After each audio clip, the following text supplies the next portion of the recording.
le Front syndical pour la défense du travail, nous a conviés ce matin à cette conférence de presse pour aborder avec vous la situation qui découle des travaux d'élaboration du nouveau pacte social et les négociations portant sur la plateforme minimale déposée le 21 janvier 2025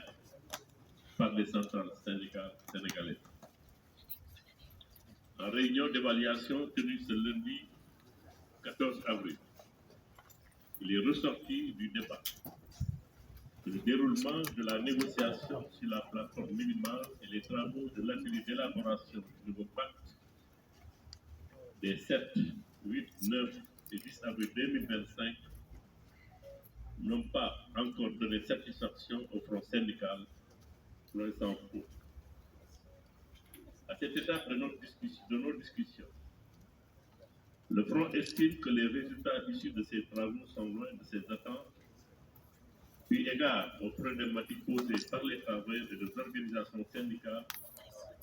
dans la perspective d'une dynamique partenariale porteuse de progrès et de justice sociale. En effet, les engagements du gouvernement sont imprécis, peu consistants, pour répondre aux attentes du monde du travail. L'analyse de ces engagements ressemble à une tentative de faire porter aux travailleurs un carcan sans offrir des gages quant à la résolution des problèmes actuels et à venir. Et naturellement, l'on s'interroge sur l'empressement à vouloir conclure un pacte sans a priori, de résoudre les revendications prioritaires inscrites dans les plateformes minimales. Cette méthode accélérée, qui n'assure pas encore un esprit partenarial que notre front souhaite entretenir avec le gouvernement, nous oblige à la réserve et à la prudence, car les défis des syndicats et autres travailleurs sont si importants qu'il faille avancer dans la transparence et la recherche de consensus dans les approches, ce qui n'a pas été le cas depuis le début. En tout état de cause, les travailleurs ont clairement expliqué leur position assortie de préalables,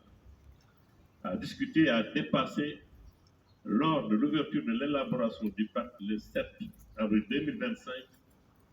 par le coordinateur du Front en présence des ministres du Travail, des ministres du Travail et de la fonction publique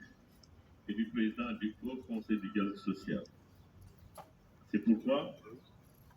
il est important de rappeler les points ci-après dont les négociations sérieuses débouchant sur des accords doivent constituer le soubassement de toute action en vue d'un quelconque pacte. D'abord, l'amélioration du pouvoir d'achat des travailleurs et des ménages, la valorisation des pensions de retraite et du taux de rente des viagères, la baisse de la fiscalité, la baisse des prix des denrées de première nécessité, la conclusion d'accords sectoriels avec les syndicats d'enseignants, de la santé, de la justice, des universités, des collectivités territoriales, de l'hôtellerie et du secteur primaire, la généralisation de l'âge de la retraite à 65 ans, la réintégration des travailleurs licenciés dans le secteur public et parapublic, la requalification en CDI des contrats de travail plusieurs fois renouvelés conformément aux dispositions de l'article L42 alinéa 1 et L49 alinéa 1 du Code du travail, la mise en œuvre du plan de restructuration de la poste et le paiement des salaires jusqu'à sa réalisation, l'accélération de la relance des chemins de fer afin que le paiement des salaires jusqu'à son effectivité, la mise en œuvre des conclusions des États généraux du transport public. En l'absence d'accords satisfaisants sur ces questions, les centrales syndicales ne pourront s'engager dans la signature d'un quelconque pacte.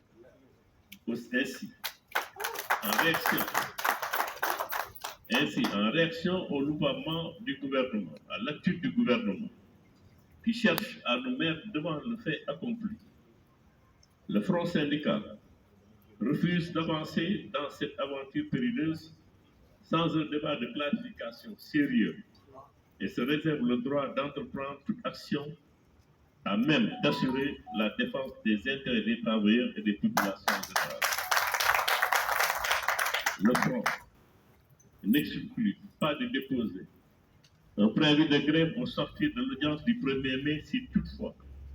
les revendications des travailleurs ne trouvent pas de satisfaction auprès des plus hautes autorités. En conclusion, la coalition des centrales syndicales du Sénégal invite les autorités à rester attentives aux préoccupations des travailleuses et des travailleurs et à veiller